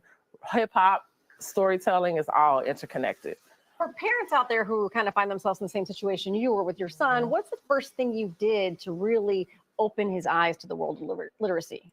I would say we all kind of know what our child is already naturally attracted to and interested in, and I'm not going to combat that. So at the time, my child was really into Marvel. And so instead of me saying, no, let's stop, doing this, getting on TV and all of that, because he was interested in Marvel, I'm going to find literature that matches that. So then we got books and comics and graphic novels, and that led him to, let me research more about these things. And so then he becomes open to other graphic artists and graphic writers. So I think a lot of times we look at what they're doing as a competition. That's use that as the catalyst to pull them in. And they actually get to talk to these authors in some cases so they can understand what they were thinking as they were putting these words on a page. Yeah, because I think a lot of times when we give kids books, they just see a name. They don't know the person or the background behind it. So to have a sit down and actually be in a writing workshop, you're like, wow, you're just like me. You just want to tell your story. So let me, if I don't see a book I'm interested in, let me write and tell my story. So the draw is to really help them understand that every author, every one of us can be an author. And you get them in journaling early too, right? And then that kind of is a catalyst for more developed books down the road. Exactly, more developed books. And I think a lot of times people know that their voice can be heard. Writing is therapeutic, it's healing, and I think it has so many functions. I love that. All right, so everyone get to check out, we call it Words of Wonder, but most people may recognize it as the Wow Literary Festival. Here's the information for where you can find out about the event. It's taking place on the 29th. It's on 102nd and Cottage Grove. Social media handles as well as the website. And Jarima, in just a few minutes, we're going to actually hear from Theon, right? We are. He's going to do a song that's going to really embody why this festival is so important. Bravo, bravo, bravo, bravo, bravo, bravo. I said, my girl is on today. What is that? Good morning today. I love it. Now, I don't think people understand. And if you don't know where you are, right? You are tuned into Gathering of the Griots, y'all, with Asadah. And today, I've been featuring brothers and sisters that are out here doing the work with regards to building the literary world.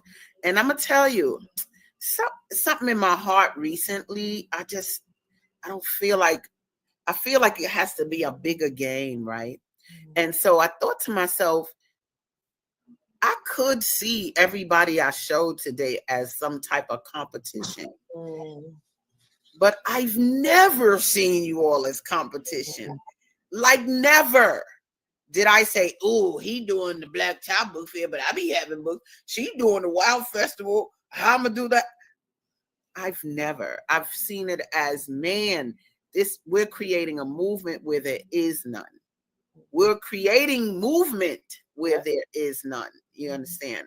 And so it's only a matter of time. This is to me like the beginning of us coming together to make this a huge symposium. It's bigger than, we don't need McCormick and all of that. BEA is cool, but that's the big industry for what they do.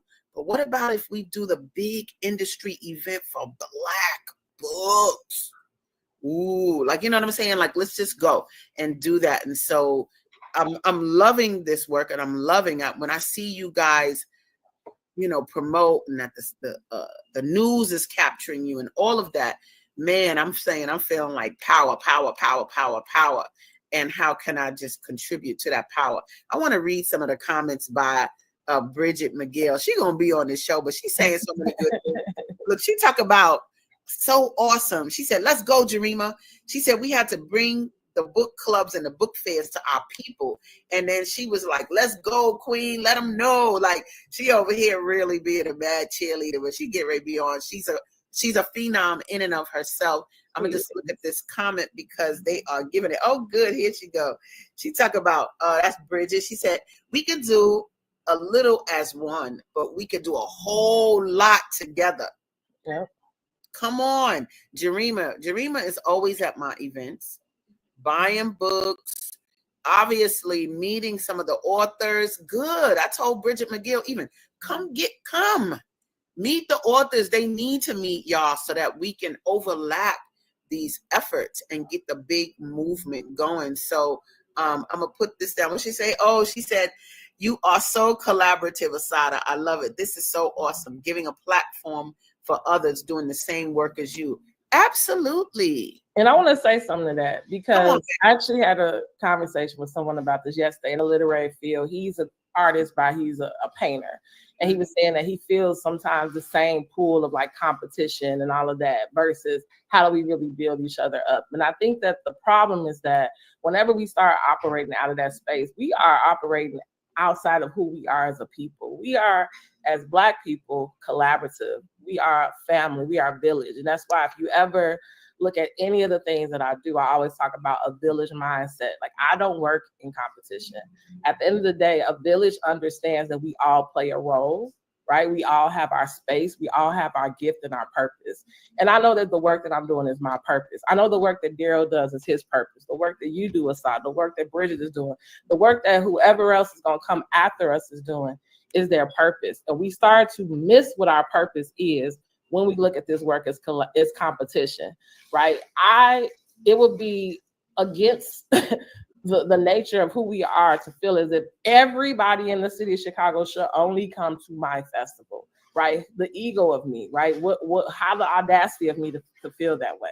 However, I do believe that it's important that we figure out how do we support each other's work, because our community needs us to be collaborative. We don't need any more competition. The problem is that we work in that space because that is what mainstream makes us believe, right? McDonald's against Burger King and Nike against Reebok and da. Like, we can be brands, and we also can be collaborative in that work. And when we put that impact together, just how many families' lives are changed. I didn't do this work so that my name could be on TV. I did this work because Black babies deserve to hear their stories, right? And families deserve to have access. Now, if we're going to work together and that's going to help more Black babies tell their story, and it's going to make more families have access, then we can work together. I can see from miles away if you're coming to me in this competition or collaborative mindset, and you're going to learn very quickly that that's just not how I work. And I think that ultimately that is what we have to change the narrative. You doing this, Asadah, allows people to see at the end of the day, guess what? Yes, I got a festival in July. And whenever Asadah got something, I'm pushing my family to her event as well. Bridget and me already talked last year, right? Because, having more of a conversation. Her date was on the same date as mine. We're not going to ever have that happen again, because guess what? My South Side families need to go on the West Side. I think we just have to learn how to communicate so we can work more collaborative, but don't do that to us and make us feel as if we can't bless our families and also live in our purpose, right? Man, this show right here, I used to do this show back in I was going to say 19. No, I didn't. 2018. But bringing it back is making me utilize us to plan the future. Like, I'll be a little taken aback in a great way about how huge the next steps are for us. This is about to be something, no joke. Look at it. Joy said here, you bringing me to life. Blessing I can bring. But I could bring you some tissue. Yeah, bring me some tissue. Because y'all, I'm sitting here like, yeah, it says that's what you are, Asadah. What you're doing is important. Also, the comment, Grand Rising, Jarima, standing strong for family. Absolutely correct and powerful. Think about what you are saying. Bringing movement where there is none. Ooh, welcome to the show this morning. I am encouraged to know that Sister Jarima stood on the platform of a mother. That is a good feeling. That's what I'm talking about. This is the work, y'all. This is the work. And so it's time for us to go, and I don't want to go. But give us some. You also are gonna have some vendors, people you could vend. They could vend at your event, right? Yes. So you could be a vendor at our upcoming festival, which will be on July 27th. At the Dr. Conrad Rural Track and Field Center. And so definitely I will welcome you to come as an individual. As Daryl even talked about, you come as a collective. We just want to have as many different authors there. If you're not able to be a vendor, you just want to come and talk about how we can work together come in the future, do that as well. And we do events all year. So the festival is just our big event, but even at all of our other events throughout the year, I always want representation of authors and storytellers. And we have our book club, we have guest authors. So it's so many different ways that you can get plugged in with family. So definitely the first thing is this July festival. But again, reach out to me and we can continue to talk about how we can build. Man, I just want to say thank you so much for being here today, Jarima. You the bomb. Watch the conversation we're going to have after today. I promise you. Watch. This is the game. This is the game we getting ready to play. Y'all playing. This has been a mastermind experience for me, and I thank you for coming on. You have inspired me. You have inspired and are still inspiring others. And let's get this book thing on, Book Goddess. Yes. Love you, Asadah. Love you. You guys stay tuned. We got one more great queen coming to the table who's doing the work. We about to we about to take this by storm. You're going to be like, Dad, I need to get a book. So that's how we get ready to roll. But stay tuned. We'll be back right after these messages, you guys.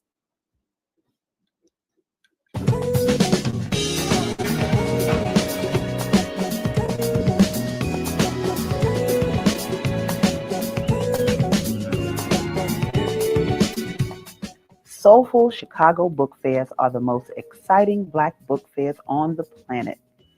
Born in July of 2016, Soulful Chicago Book Fairs have both increased the literary marketplace for Black writers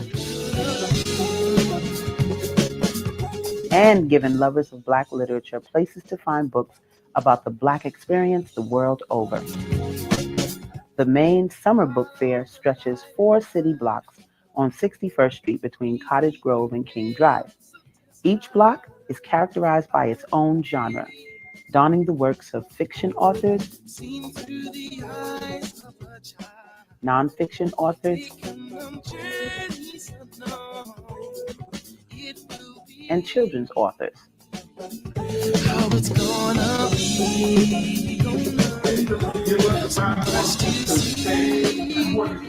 The day begins with a procession of elders atop a float, demonstrating the book fair's honoring of community elders.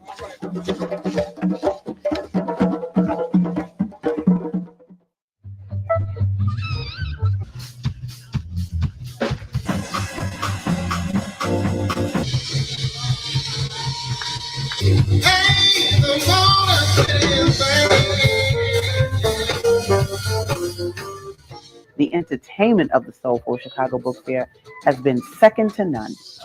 Audiences travel to its Grammy-level stage, which has featured musical artists such as Eric Roberson,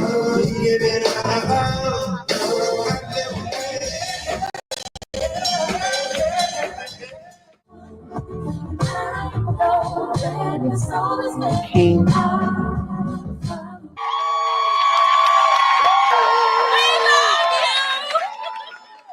and many of Chicago's multicultural talents.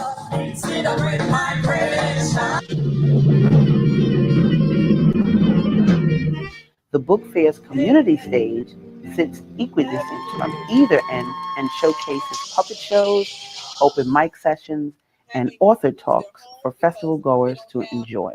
That bought homes or provide an economic foundation. Aspiring authors have enjoyed the Soulful Chicago Book Fair's lineup of helpful workshops on publishing, writing for children, and legalities of the publishing industry and more. From its exhibitors to its entertainment,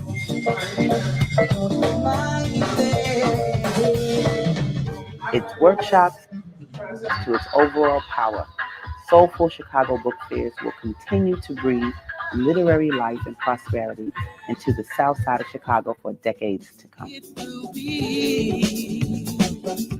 How it's gonna be, so much to see. Hi, I'm Naima Latif, and if you're watching this, that means you're one of the 4.6 billion people from around the world who are using an electronic device to talk to people. In these times, people are using the internet to talk to everybody. Friends, neighbors, family members, co-workers. People are on their cell phones and computers all day long. Now, if you're in business, that is great news. That means you can sell your products and services all day long and never have to leave your home. All you need is a media connection, somebody to connect you to an audience. And that's why I'm talking to you today. We produce programs, and our audience members are people who shop. They buy clothes, food, beauty supplies, cleaning supplies, home repair, transportation services, childcare services. Whatever you're selling, they need to buy it. We're your media connection. Just follow this link, and tomorrow you can sit back and relax at home while your business is making you money.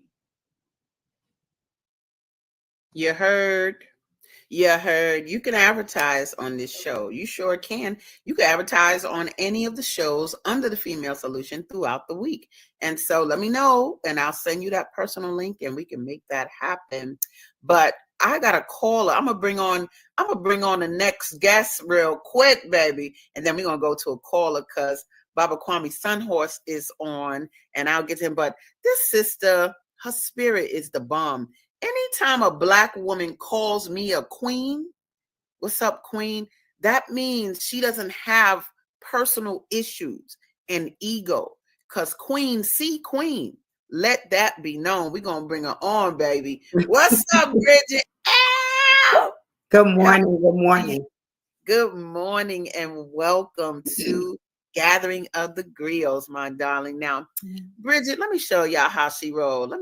Look, she got so much going on. Look, boom, she did her own book fair that just passed. So, Bridget, talk a little bit about your inspiration for starting a series of book fairs. First of all, let me just thank you, Queen, so much for this opportunity. And you did talk about when we first met, one of the first things you said was we need to create a space so that Chicago and everybody can see these rolling book fairs. So I can see that that's about to happen. So thank you for just bringing this to light of just the work that we've been purposed to do and how this book fair came about back in 2019 at the height of pop-up shops just happening everywhere. I thought, what if there was a pop-up shop and it was just books? And it was just authors and people just coming to buy books, all type of books. And then COVID hit. So we had to just put it on pause. And then in 2022, we were finally able to get it off the ground. I got started just talking to authors I knew, saying, hey, let's have a pop-up shop. We called it a pop-up shop for authors so we can all just get together and people could just come and buy books. Because as an author and as a book lover, I knew that there was so many people that love books and the technology is great and all of that. But I'm one of those people, I like to have a book in my hand, and there's so many people like that. So I just started contacting different authors I knew. I found the space and we just did it. I'm going to take this call of Baba Kwame Sunhorse. What's up? And thank you for coming to the show. Grand Rising, and I am Baba Kwame Sunhorse. I sit here in the stolen lands in Edenton, Georgia. Of the Muskogee Creek in Edenton, Georgia. Edenton, Georgia is the birthplace of Alice Walker. You're talking about Black writers. Black women writers. Alice Walker was born here and she created the color purple. But also, we're talking about the Chicago Renaissance. See, you're having a book fair, but there was a Renaissance era because at 6140 a road is the building that still stands there was the home of Lorraine Hansberry. And these are the historical marking places, you know. We have great writers that came out of Chicago, and what you're doing now is to bring forth the new great writers of Chicago. Richard Wright was from Chicago. Gwendolyn Brooks, Hakeem Matabuti, or Don Lee, who started Third World Press. And what you're doing is carrying on the historical movement of being able to put our truth into the pages of books. Because there's a proverb that says, behold the words of our ancestors, they are written in books, open them and study and read their wise counsel. And so what we're doing and what you're doing there with the women and the authors that are publishing the books is putting out our story, because they give us his story, but what is our story? Absolutely. We have to begin to write our words and begin to put into the word our truth.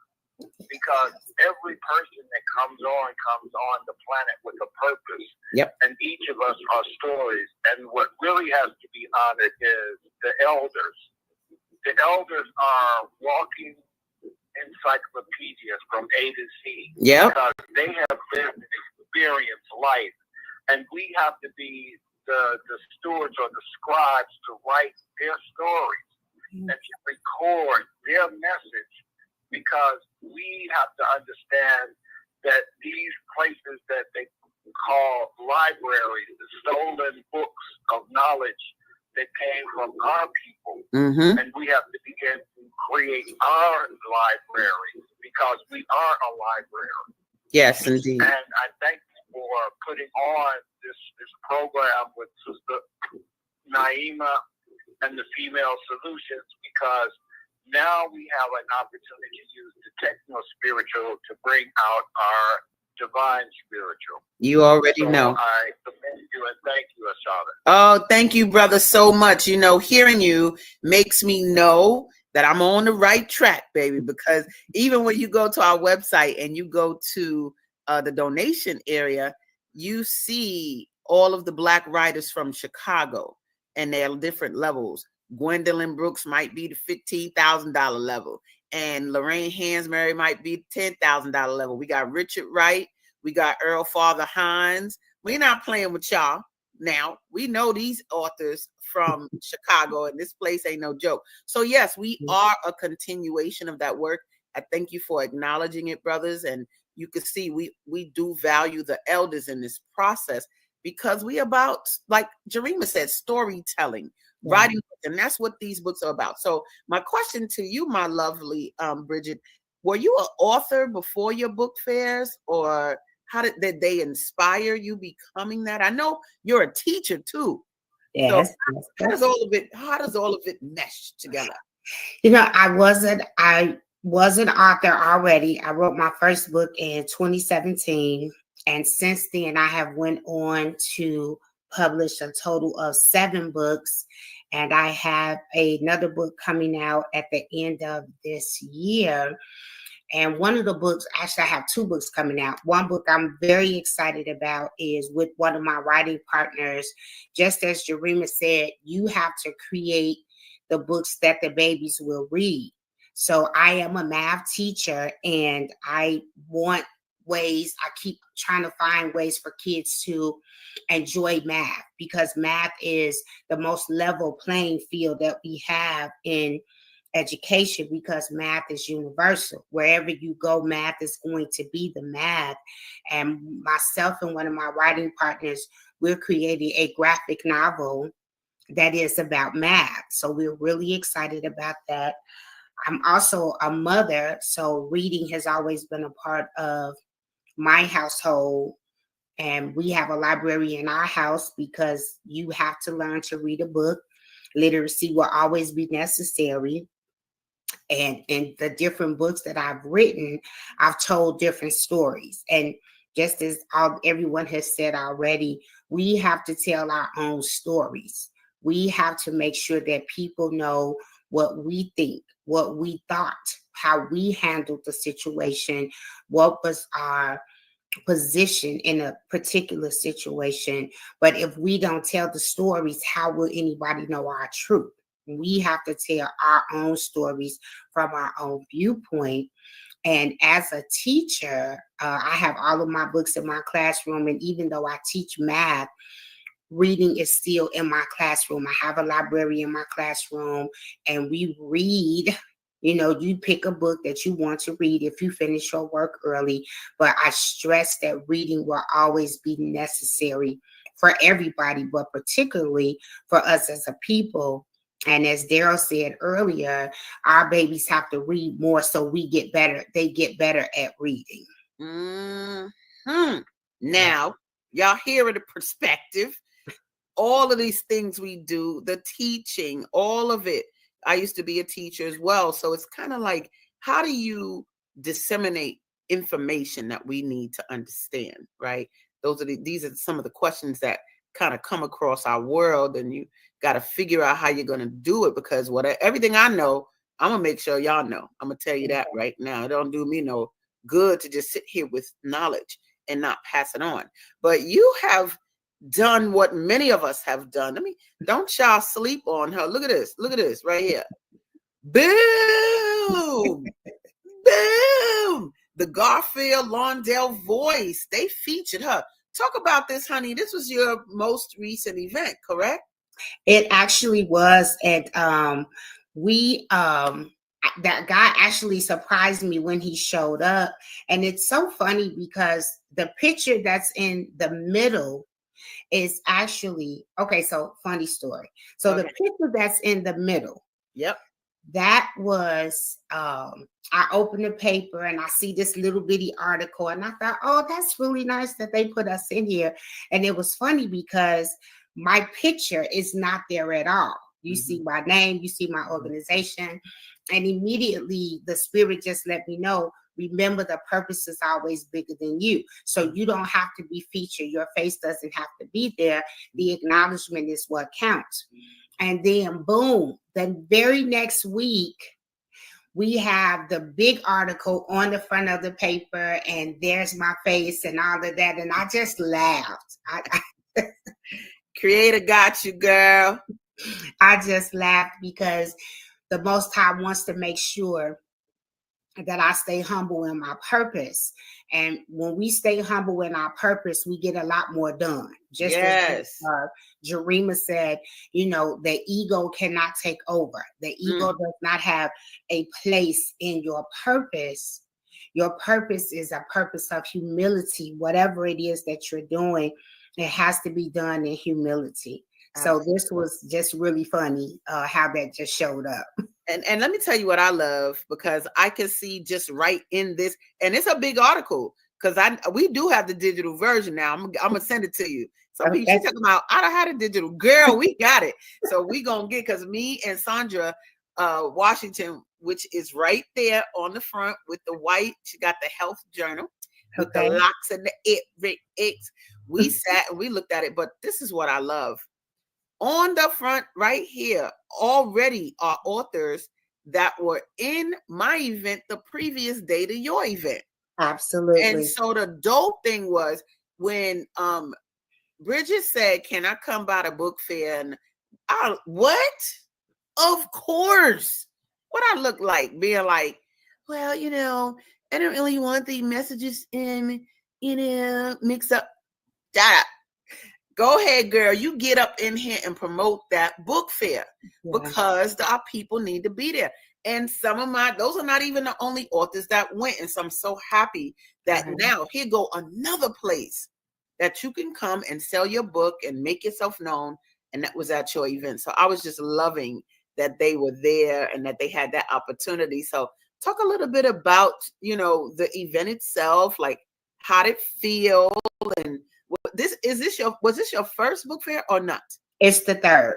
The third, that's right. So talk about them. Talk about your stilo, like your the book fairs you put on, and what your intention is with those.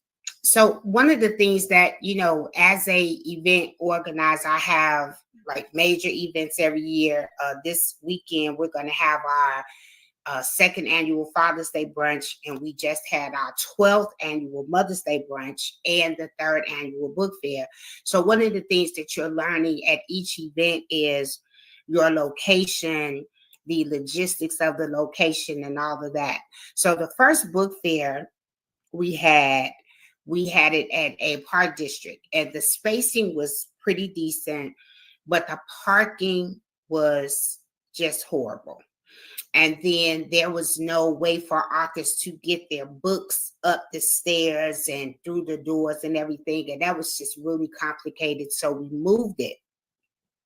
So the second one, the spacing was good and the parking was better, and it was ground level. So everybody was able to get in, move around, and set everything up.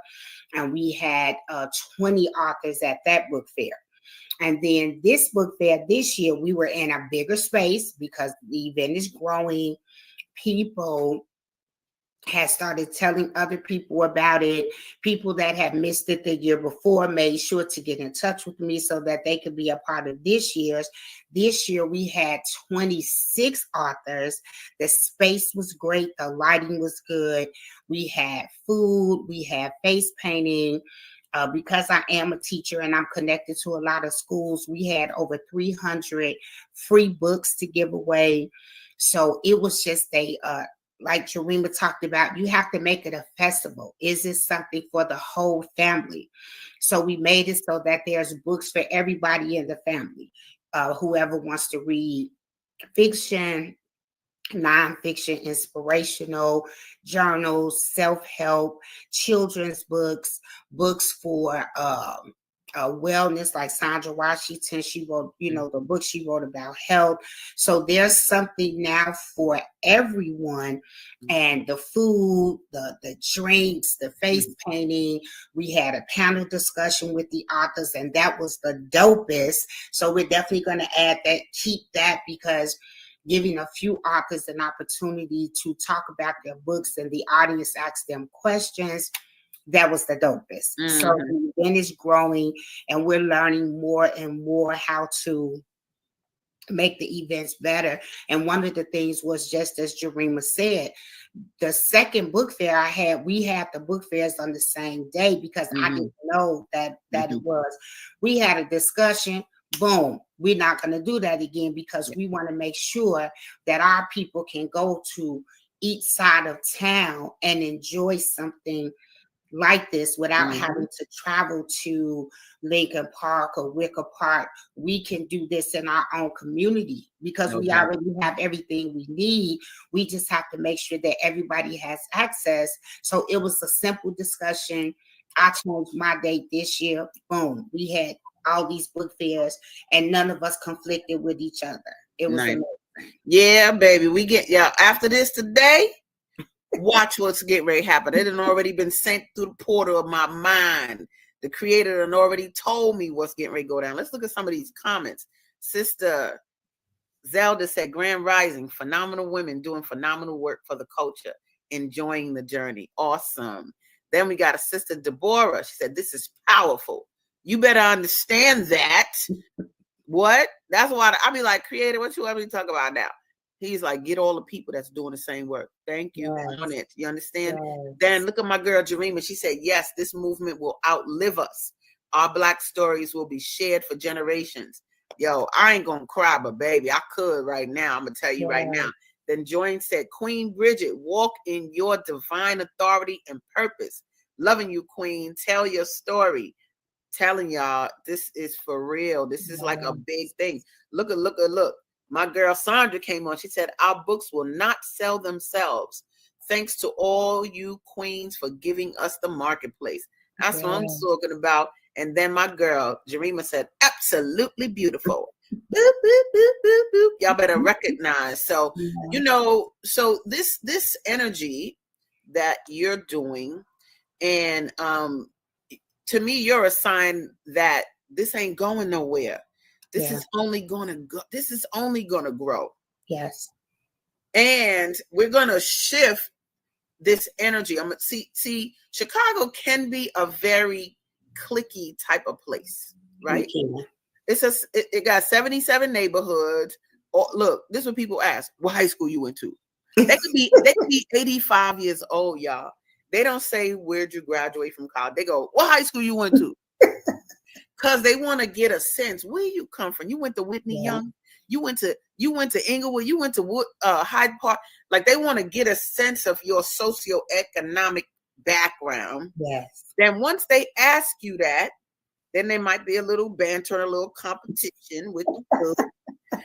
But it is the essence of a Chicago and how it thinks about things. So even when you want to do something, you usually need a permission by way of reference. Who referred you? Who sent you?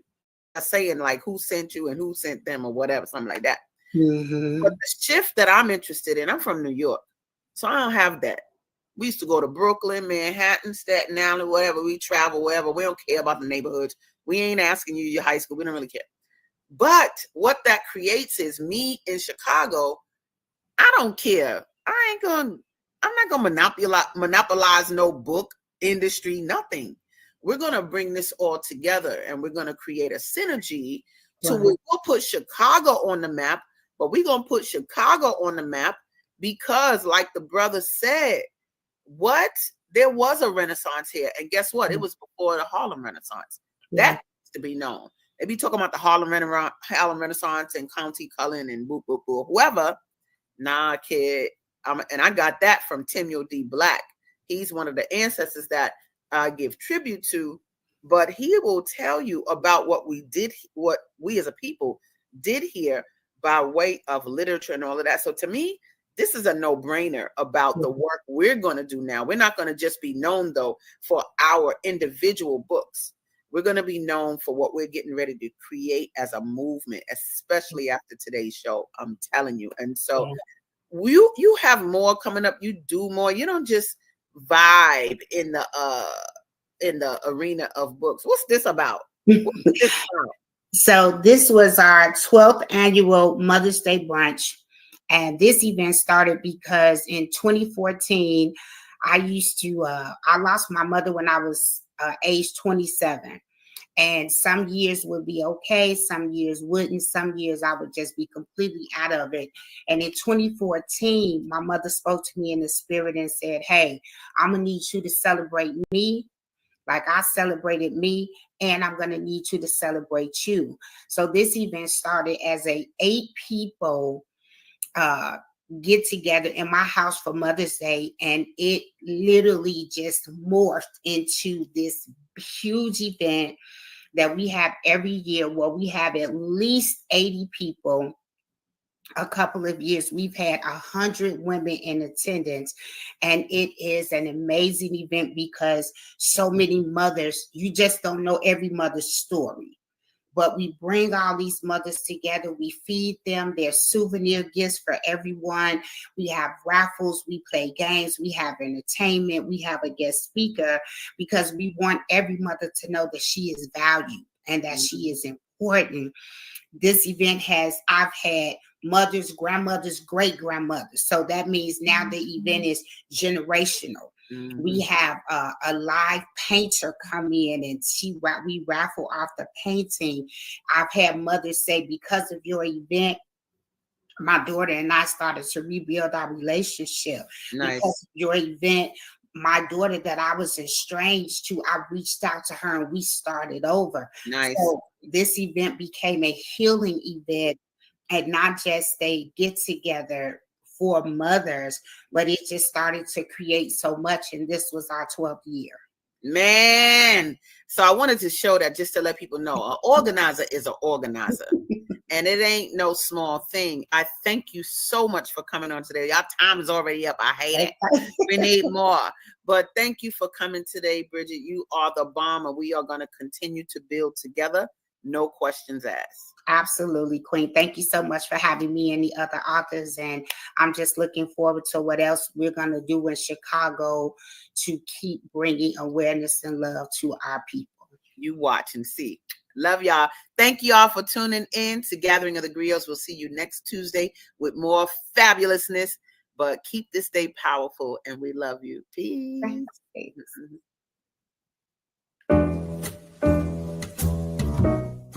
We've come to the end of our show today. If you missed any broadcasts, go to our website for the audio and video archives at www.thefemalesolution.com. On behalf of our team of radio hosts, I'd like to thank all of you who participated in today's discussions. And to our global family joining us from all around the world, we say thank you. To our family in China, xie xie. India, zhanyavad. Japan, arigato. Korea, kamsamnida. Russia, spasiba. Germany, danke. Poland, dziękuję. France, merci. Spain, gracias. Italy, grazie. Egypt, shukran. Ghana, madasi. Nigeria, eshe. South Africa, ngiyabonga. Senegal, jareh. Kenya, asante. Israel, toda. Pakistan, shukriya. Afghanistan, tashakur. Saudi Arabia and Palestine, shukran. Assalamu alaikum wa rahmatullahi wa barakatuh. Thank you, and may peace be upon you and the mercy of God and God's blessings.